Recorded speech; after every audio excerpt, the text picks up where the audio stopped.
Ճանաչել, պահպանել, ժառանգել հուշարձանների և տեսարժան վայրերի միջազգային օրվա այս տարվա կարգախոսն է։ Հայաստանում ավելի քան 25 000 հուշարձան կա, որոնց պահպանության ու վերականգնման համար պետությունն ամեն տարի հսկայական միջոցներ է հատկացնում։ Միայն թե վերականգնմանը զուգահեռ հուշարձանները շարունակաբար ենթարկվում են մարդկանց բարբարոսական ու շահադիտական միջամտություններին։ Վանդալիզմ այս ասվածի ուղիղ բնորոշումն է։ 2025 թվականի առաջի եռամսյակի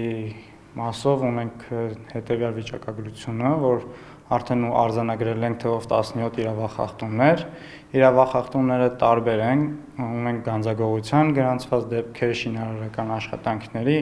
տարածքների խաթարման եւ այլ ոչ համաձայնեցված աշխատանքներ։ Իհարկե տհաճ է խոստովանել, բայց մեր որոշ հայրենակիցների համար նյութական թեկուզ չնչին օգուտը վեր է հուշարձանի մշակութային ու պատմական արժեքից։ Գանձագողության դեպքերը ունենք հատվածներ, որոնք ամեն տարի գրեթե արձանագրվում են։ Դրանցից մեկը Արագածոտ մարզի Աղթամիր պատմամշակութային հուշարձանի տարածքն է, որ գանձագողության հետ ամեն տարի գանձագողության դեպքեր է գրանցվում, իսկ վանդալիզմի նմանատիպ այլ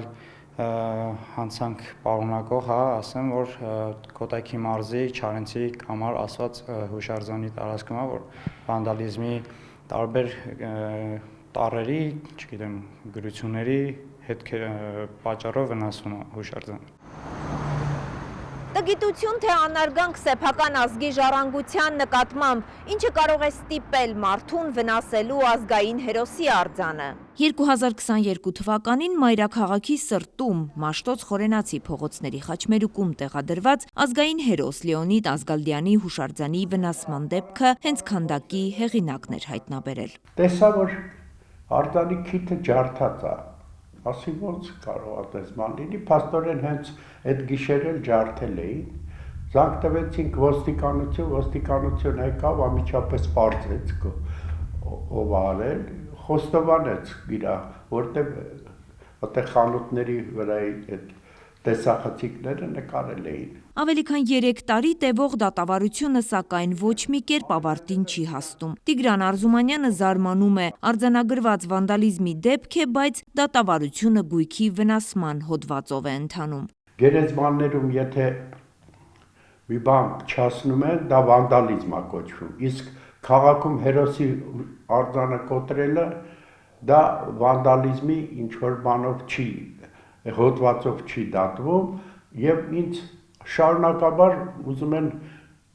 գնահատենք այդ քիթը ինչ արժի այդ հուշարձանի վրա։ Այդ արձանը ամիջապես վերականգնեցի այդ քիթը, որովհետեւ անհարմար է քաղաքում այդքան տուրիզմների եւ բանը քիթը վերականգնվեց, արձանը կա տեղում, բայց դա իհարկե վերականգնված արձանը լիարժեք արձան չի կարող լինել։ Արզումանյանի ստեղծագործությունների հետ վանդալիզմի դեպքեր շատ են եղել, բայց մյուս բոլոր դեպքերում պատճառն ակնհայտ է, ոմանք հուշարձանի նյութ հանդիսացող պղինձը մշակութային արժեքից վեր են դասել։ Ղևոն Դալիշյանի կիսանդրիներ Լուբարաշենում Ղևոն Դալիշյանի անվան դպրոցի դիմաց, որը ամբողջովին հենց գողացել էին։ Երկրորդ դեպքը իհարկե ամենաառաջի դեպքը, գիտեք, այդ լեռնային պարկ քանդակներ, որը կիսով չափ գողացել էին պղինձը, մնացել է, վերջերս գիտեք, որ Դվին հյուրանոցում նորից վերականգնեցինք, դրեցինք, հետո հիմա արդեն Մերկելյանի այգու դիմացի մասում է դրված։ Վանդալիզմի դեպքերը միշտ եղել են ու նվազման միտում նկատելի չէ։ Փոխարենը մշակութային ժառանգության նկատմամբ հասարակության ուշադրությունն է մեծացել։ Դիմումներ ենք ստանում տարբեր քաղաքացիներից կամ կառույցներից, ինչ որ բան անելու համար,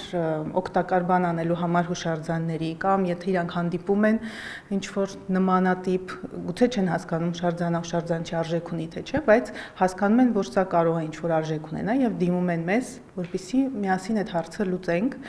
Այդպիսի դեպքեր այս վերջին շրջանում իրոք շատ հանդիպում են։ Հիմա հուսով ենք կամաց այդ ամեն ինչը նաև կբերի վերջապես որոշ ժամանակ անց, որպեսզի այդ նմանատիպ վնասումները,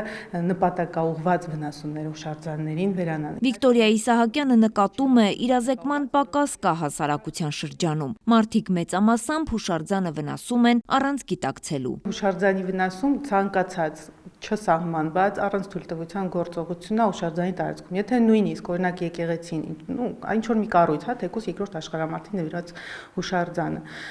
ուզում են վերանորոգեն համայնքի բնակիչները կամ մի խոսքով ինչ որ կառույց ուզում է վերանորոգի։